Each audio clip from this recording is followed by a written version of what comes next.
Hey guys, I am in my new apartment right now. Not everything is set up just yet. Hopefully by sometime next week, everything will be set up. I will be settled in and I can get back to work on video, specifically my honest review of Avengers Endgame, which was due weeks ago. Hopefully soon, I will get that done, and I just want to make sure and thank all of you for your patience. Anyway, so let's get down to business. Before we get going, as per usual, the disclaimers. This, as the title would suggest, is my first impressions video of Thor Love and Thunder. Meaning, this is my first thoughts, my initial thoughts, right after watching the movie. My feelings on this movie might change in the future when I'm talking to you guys on Twitter, at erodbuster1 if you want to follow me, or in a future official, professionally written and professionally edited review. Okay, this is extemporaneous, strictly for your enjoyment. Okay, there you go. Anyway, second disclaimer, there will be spoilers ahead. So if you haven't seen Thor Love and Thunder, stop the video here. I don't want to spoil it for you. And third and last, there's this trend that started in 2021 where the voices of the MCU haters have gotten obnoxiously loud. Not relevant, just loud. And every time one of these movies come out, you guys bring all these comments and videos and social media posts from these obnoxious nincompoops to my attention. I just want to say that, number one, thank you so much for caring about my opinion. I'm always flattered that you guys care so much about what I have to say, what I think on the matter. But the fact of the matter is that these people are just being hateful for the sake of being hateful, and as clickbait. So honestly, they're really not worth my time, and they're not worth your time. If they want to hate something that is good just for the sake of going against the culture, going against what's trendy and what's popular, that's their fucking problem. If they want to hate for the sake of hating, let them hate for the sake of hating. If they can only get an erection if a Marvel movie fails, well, I had to tell them, but Marvel Studios has released 29 movies and none of them have failed. All of them have premiered at number one. All of them have turned a profit. Even the lowest grossing ones have turned a profit. So there you go. As far as the quality of Thor Love and Thunder, spoiler alert, this is a good movie. Okay, there's no ands, ifs, or buts. You could remove everything from this movie and still keep two things and it would still be good. Number one, Christian Bale's performance. And number two, the way the narrative is concluded. It is the perfect conclusion to the story that Taika Waititi tells in this movie. Okay? The fact that this movie has those two elements still in it makes it a good movie without the special effects and without the spectacle and the fantasy and all that, and all the cheap jokes here and there. Even without all those things that are fun and we enjoy, with just those two elements, those two elements makes this a great movie. Okay? Is it the best Marvel movie? No, but it's still a good, enjoyable, fun, cinematic experience. All right, so let's get into the nitty-gritty of it. The only real technical criticism that I have about the movie is that through the first act and a half, the first act and 3/4 maybe, the pacing is too fast. It's like the movie's trying to move at breakneck speed to get Thor, Jane, and Valkyrie together and get them to Omnipotent City. And once they get to Omnipotent City, and Thor gets his audience with Zeus, officially does the movie slow down to a good, steady pace. So before that, it's like they're moving. Taika Waititi has revealed that the original cut of the movie was 4 hours long, and they trimmed it down to an hour and a half, which is surprisingly short for the subject matter of this film. Good choices were made. I mean, every scene that needs to be there is there. I just feel that, again, that first act and a half, they just let it breathe, stretch it out a little bit. I'm sure there are more shots and more moments and more lines to really make it flow. There's a Vanity Fair video of Taika and Tessa Thompson talking about the exposition scene where they all decide to go to Omnipotent City, and how they reshot that scene to make the exposition snappier. I agree that the exposition scene in a movie is usually the worst scene, and that you should always try your best to make it interesting. Like in Jurassic Park, they took the exposition scene and they turned it into a theme park ride with Mr. DNA. And that's one of the greatest exposition scenes ever. The Matrix, when Morpheus takes Neo into not the Matrix, but the simulation, the virtual simulation, to show him the origin of the Matrix. Again, one of the coolest exposition scenes ever. So I agree that they should make it snappier and more interesting, but they should also watch the pacing, because that was yet another scene that just move. Thor's like, I'm gonna go rescue the kids, and he takes off and crashes and comes right back. Sorry, messed up. And then Jane takes off and does the exact same fucking thing. And it's just moving. It's like, slow the fuck down. Let it breathe. Let those scenes breathe. And I know that those were probably choices when they trimmed things down and they took lines out that referred to a shitload of scenes that they took out of the movie. I get it, but he should really watch that pacing. Because Thor Ragnarok has excellent pacing all the way through. All my other complaints about the movie are just basically superficial fanboy gripes. They're nothing that in any way damage the quality of the movie in any way. I thought that the use of the Guardians of the Galaxy was very poor.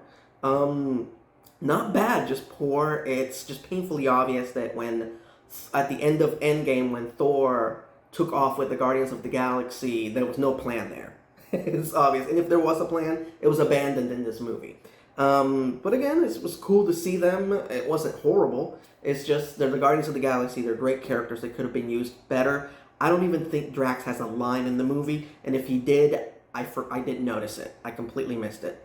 Same thing goes with Lady Sif. We finally get Lady Sif back in the Thor franchise, and they completely misuse her. She's just she delivers exposition, disappears, and then she gets another cameo at the end of the movie. She's a major character in the comics. Come on, guys. A lot of you asked me how I felt when they just blatantly killed off the Warriors 3 in Thor Ragnarok, if that bothered me, since I like the characters so much. And that didn't bother me because it served a larger story. It served a really important purpose in the narrative, that Thor didn't have a safe harbor in that movie. He didn't have anything to rely on to help him fight Hela. All the other things that he could rely on previously in the past Thor movies, in the past Avengers movies before that film, his hammer, his friends, all of it is being taken away from him. So no, that didn't bother me. What did bother me was in this movie how callously Korg makes reference to them and doesn't even know their names. Like they were murdered, like this guy, that guy, and whoever that was. That's pretty fucking insulting to the actors and the characters and guys like me who actually like them. So that did bother me. But again, superficial fanboy gripe. It in no way alters the quality of the movie itself. Let's talk about the cast, starting with the two most awesome characters in this movie, which of course are Tooth Gnasher and Tooth Grinder, Thor's magical goats. So fun fact, not only are the magic goats canon, they're in the comics, they're in Avengers Earth's Mightiest Heroes, but They were supposed to be in the first movie, and they were written into the script. And apparently, Kenneth Branagh was the one that said, "No, that's too silly. I'm not putting that in the movie." And so 4 movies later, we finally get Thor's Magic Goats, and they did not disappoint. Every single time they screamed in the movie, I laughed my ass off. If you didn't think that was funny, I feel sorry for you. All right, let's talk about the actual human live-action cast members. Starting with Gore the God Butcher by Christian Bale. I already said it. Best performance in the movie, bar none. One of the greatest villains in the Marvel Cinematic Universe. Everybody that was interviewed for this film kept saying that, and they were 100% correct. He did an incredible job. You can sympathize with his cause. You can sympathize with religion being harmful, idolatry being harmful. You can sympathize with him losing the person that he loves the most and wanting to do something to quell that grief. And then, once again, just like Doctor Strange in the Multiverse of Madness and Wanda's arc, how ultimately she just wanted her kids back. And in the end, Gore sacrificed the ultimate wish, his ultimate revenge, to bring his daughter back. And Thor steps in as a surrogate dad for that young girl, who everybody's unofficially named Love Thor Daughter. I like that name. I hope that turns into the canonical name. Played by India Rose Hemsworth, Chris Hemsworth's actual daughter. Anyway, but the theme of this movie, as the title would suggest, is love, which is not to be confused with romance. People see Thor and Jane in the trailers and they assume, oh, it's about the romance, their love story. No, no, no. It's about love as a concept. And love as a concept isn't necessarily romance. It's caring for somebody so much that you're willing to sacrifice it all. You're willing to put your needs aside for them. Okay? And that's what happens in this movie with the 3 main characters, with Thor, Jane, and Gore. Each of them at one point in the movie puts their bullshit aside for the sake of the person that they love the most. And narratively, that's gorgeous. And to point at this movie and say that it's bad when it defines such a misused concept in the world of cinema, it defines it so well, it's idiotic, it's insane. So,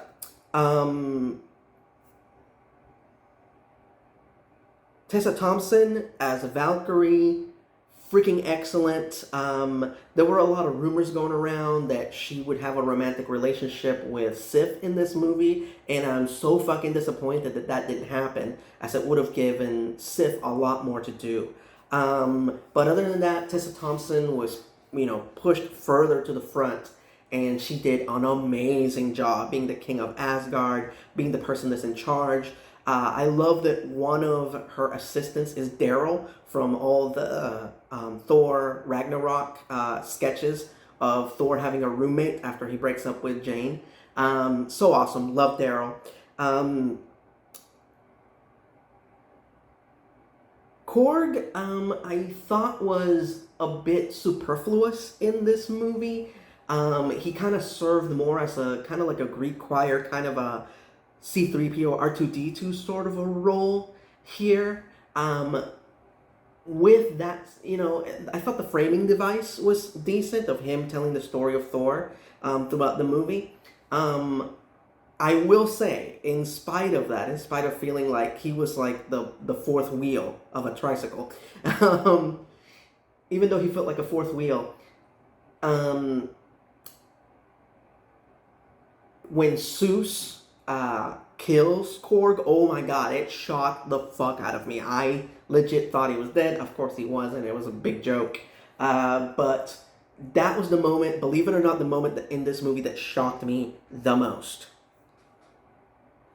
So, a lot of people debating as to the quality of Jane Foster's character throughout the Thor franchise and how they finally used her right in this movie.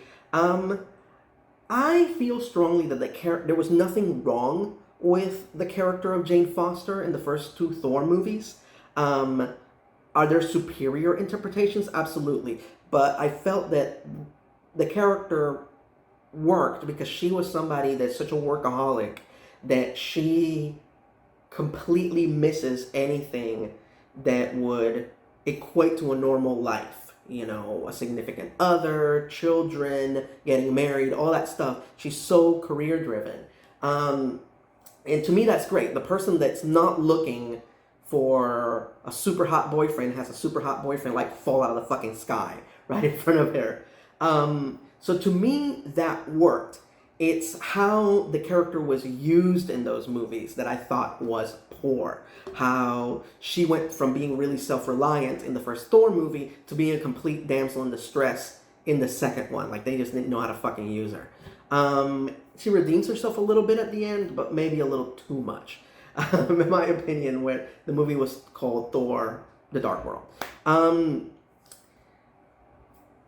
So, yeah, I couldn't blame Natalie Portman for dropping out of the franchise and not coming back for Ragnarok. So, with that experience that she had, for her to come back and agree to play and participate in the biggest and most significant storyline having to do with the character is pretty awesome. That she would put her animosity aside that she had with her Marvel experience and the Marvel producers and come back to tell this really important story that I think everybody should see, both, you know, little girls and little boys alike need to see this, you know, this woman who has this horrible ailment and by all means should take it easy, but receives this very important responsibility and she doesn't take it lightly. Like everybody else, like I've just described, having her own personal qualms, her own personal well-being aside to do the right thing. That's love. Again, the ongoing theme of this movie. The post-credit scene when Jane shows up in Valhalla. Is Jane Foster done in the Marvel Cinematic Universe? If you read the comics, you should know that she is not. That in the comics, at least, Jane refuses to cross the gates of Valhalla, so she doesn't fully cross into the afterlife. And Thor and Odin combine their power to bring her back, and she serves as Thor a little bit longer, and eventually she becomes the new Valkyrie. Will that happen in the Marvel Cinematic Universe? Who knows, but that post-credit scene left it open for that possibility. So I don't think this is the end of Jane Foster as the Mighty Thor. And I also think that the possibility of her replacing Chris Hemsworth as the main Thor of the Marvel Cinematic Universe is still very, very possible. And last but not least, the star of the movie, Chris Hemsworth. Some people, again, coming down on him for his performance in this movie. I'm sorry, you're a fucking idiot, you didn't get it. This is Thor going through his midlife crisis, and it was played beautifully. And Thor has experienced more loss than any Marvel character, and he doesn't know how to handle loss. He just has no idea. He is the one thing that sets him apart from Captain America and Iron Man is he doesn't know how to stow away his emotions. He wears his emotions on his sleeve. He feels the way he feels all the time. And nothing illustrates that better in this movie than the scene where he has to say goodbye to the Guardians of the Galaxy to go help Sif. And he is just prolonging and prolonging and prolonging that goodbye because he doesn't want to say goodbye, but he doesn't know how to say that. And he can't hide it. He's just being an obnoxious goof and just stretching out this goodbye with the Guardians of the Galaxy. So, excellent performance, especially at the end of the movie where he makes his choice. he sees that Gore has won and he makes his choice, and he chooses to spend his last few moments with Jane, and then again the final scene with him and Love, getting ready to go into battle together, having a daddy-daughter morning together. Beautiful performance, and to point at it and make fun of it, it's just, you flat out did not fucking get it.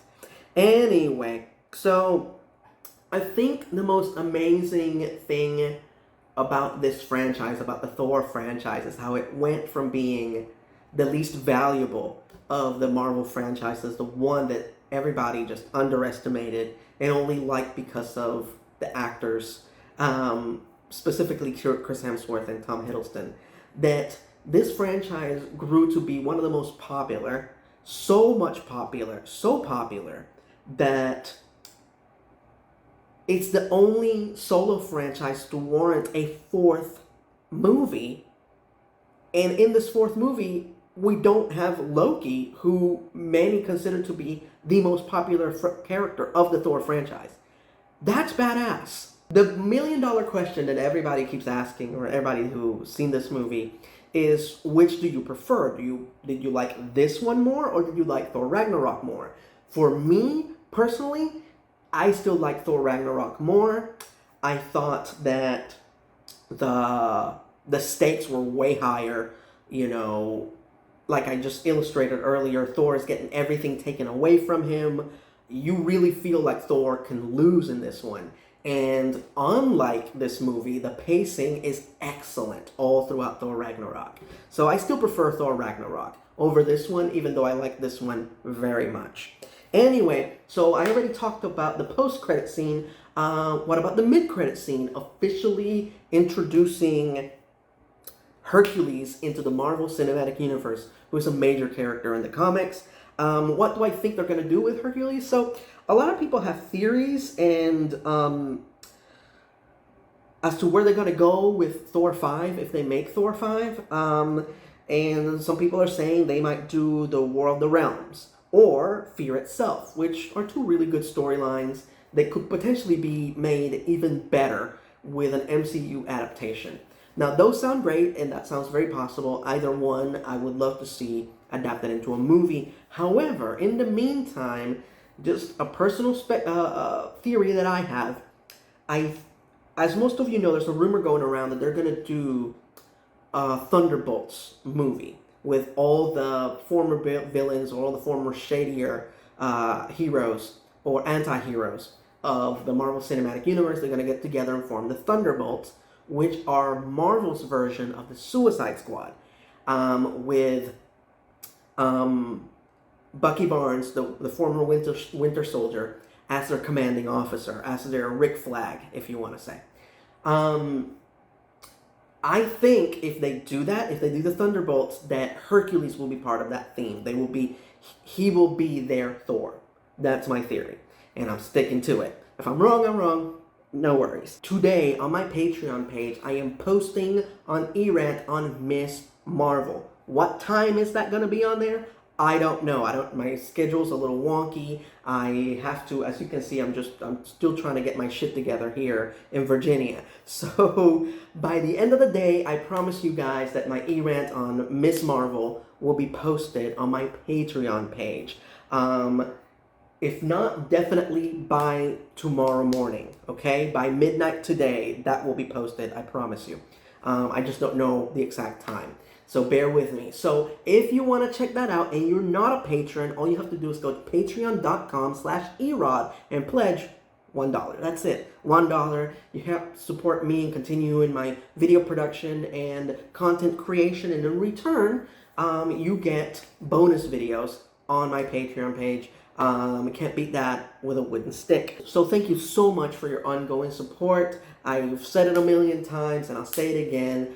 I wouldn't be talking to you right now if it wasn't for all the kindness and support that you guys have given me this year. So my catchphrase was never truer than it is in 2022. I could not do what I do without you.